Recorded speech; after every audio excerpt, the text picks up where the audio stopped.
Bienvenue à vous tous dans votre édition lilloise. Ravie de vous retrouver en ce début de semaine. Une semaine douce qui s'annonce, une semaine avant Noël. Les températures devraient avoisiner dès ce mardi 13 à 14 degrés dans la métropole lilloise.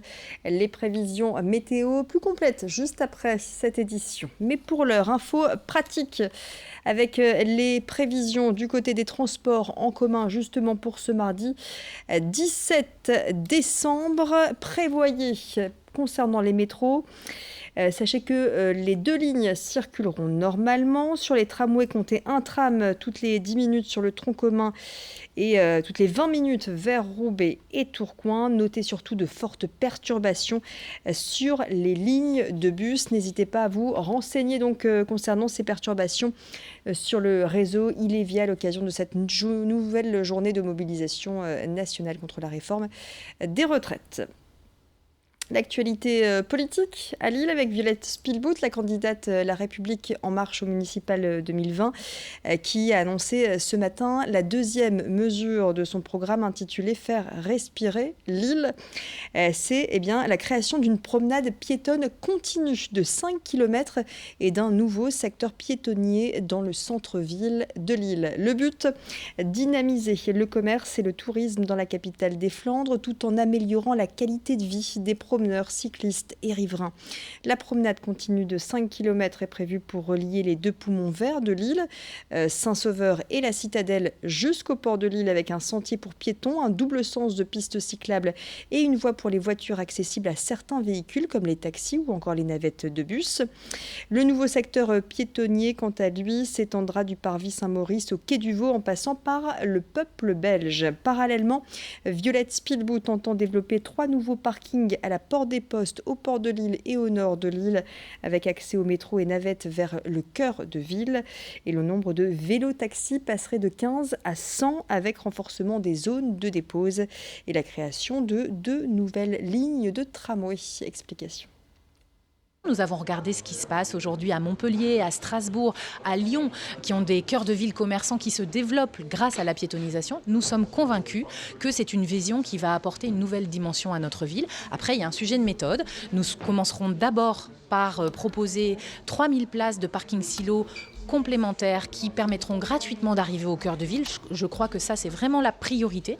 Et c'est une fois qu'on aura mis en place ces mesures alternatives que nous développerons la piétonisation. Il ne faut pas faire les choses dans le mauvais sens et créer de la contrainte alors que les Lillois ont besoin plutôt de mieux circuler et plus facilement. Du sport à présent avec du rugby. Et après un match nul, 20 partout la semaine dernière contre Courbevoie, eh bien, hier, l'OMR, l'Olympique Marcois Rugby, a signé une victoire écrasante, a offert donc une belle victoire à ses supporters avec un résultat de 47 à 18 face à Chartres. Un match difficile en raison notamment de la nouvelle réglementation sur les plaquages au sol.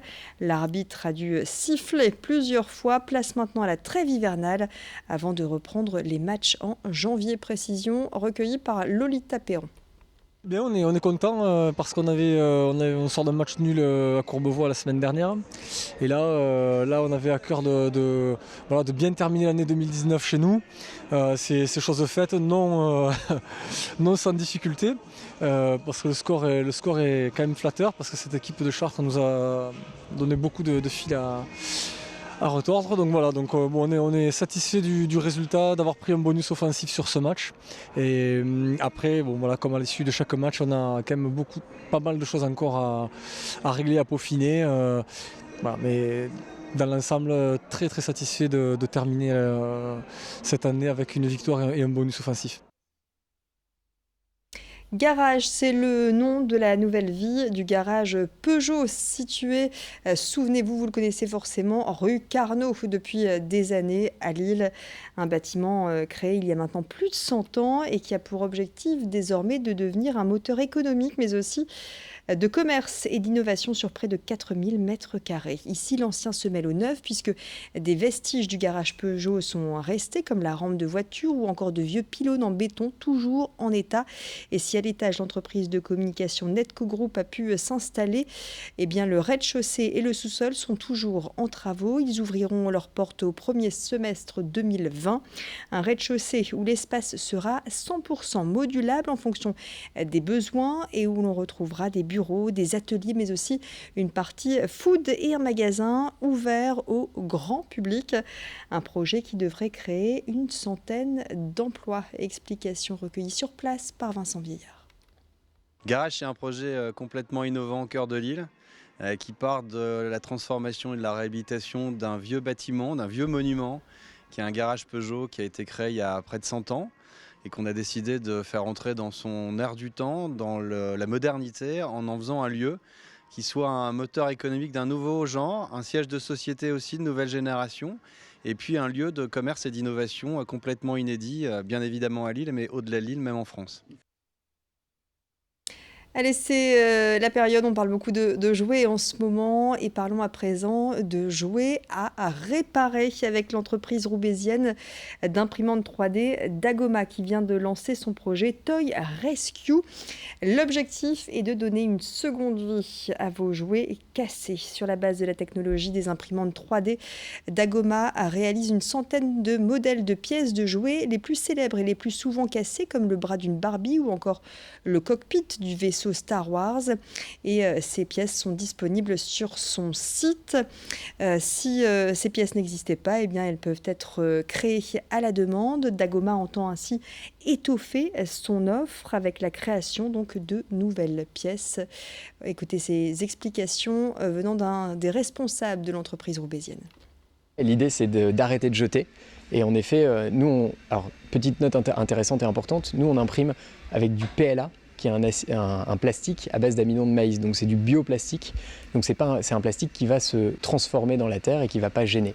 Voilà, donc on fait hyper attention en effet à l'impact environnemental qu'on a. Et ça, c'est quelque chose d'ancré dans l'opération Toy Rescue, mais aussi d'ancré dans les valeurs de Dago qui poussent le jouet réparé. Alors les pièces qu'on imprime, évidemment, ce sont les pièces qui cassent, tout simplement. Et donc les pièces qui cassent, c'est les pièces avec lesquelles on joue. Donc le bras d'une poupée, la tête d'une figurine, la roue d'une voiture, etc. C'est vraiment les pièces qui sont sollicitées. Et c'est celles-ci qu'on a dessinées en premier, de manière à ce que ça serve le plus grand nombre. Réparons les jouets et essayons de faire quelque chose qui démontre encore une fois un usage hyper pertinent de l'impression 3D qui est de pouvoir réparer au lieu de jeter. Allez, fin de cette édition sur Grand Lille TV et Grand Lille Info. Tout de suite, les prévisions météo. Et puis l'information régionale, ce sera dans le prochain quart d'heure. À tout de suite.